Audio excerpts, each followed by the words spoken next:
Safe drinking water is something that many of us take for granted, but for nearly 1 million Californians, many of them in the Central Valley, the reality is much different. A new report finding the water they need for drinking, cooking, and bathing is contaminated.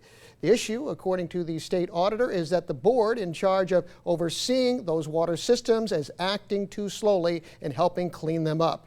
23 ABC's Vanya Patino breaks down the situation for us. She joins us now live in studio. Vanya. That's right, Mark. Well, like you said, this impacts nearly 1 million people out of the 39 million people living in California. But what was interesting to see was that when the report laid out the areas most affected in California, it identified 5 counties where 66% of the people living were affected. Among those is not just Kern County, but the whole Central Valley.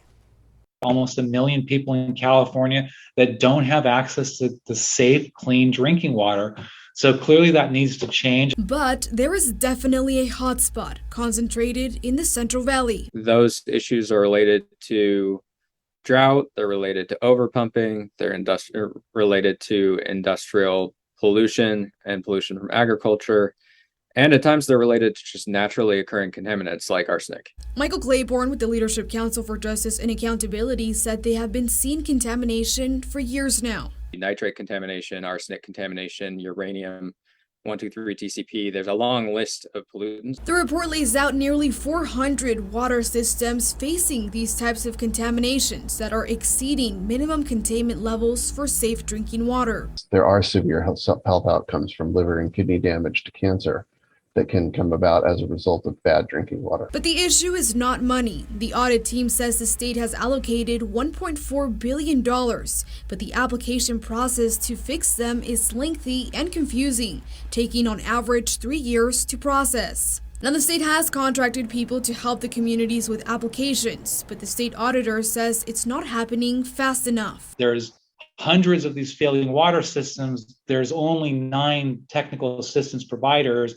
The Water Board is in the process of identifying and bringing more of these providers on board. The report highlights Kern County as one of the areas where the assistance provider method did not work. Just didn't submit the information that they were supposed to submit. And that is a problem. It's not something that we noted was widespread, but we called it out because it's a pretty egregious example.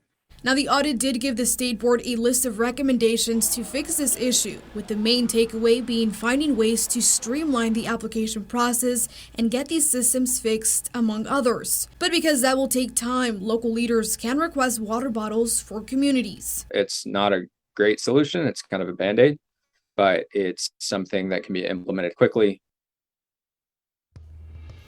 And meanwhile, the state board that again oversees the systems did respond to the report, saying while they acknowledge there are improvements to be made, they point out that since the governor signed SB 200 in 2019, they have been able to provide $50 million in urgent assistance to almost 10,000 households and 150 water systems experiencing outages due to drought, contamination, and failing infrastructure, among other programs. If you'd like to check out the report, it is available on our website, turn23.com. In studio, Vanya Patino, 23 ABC News. Connecting you.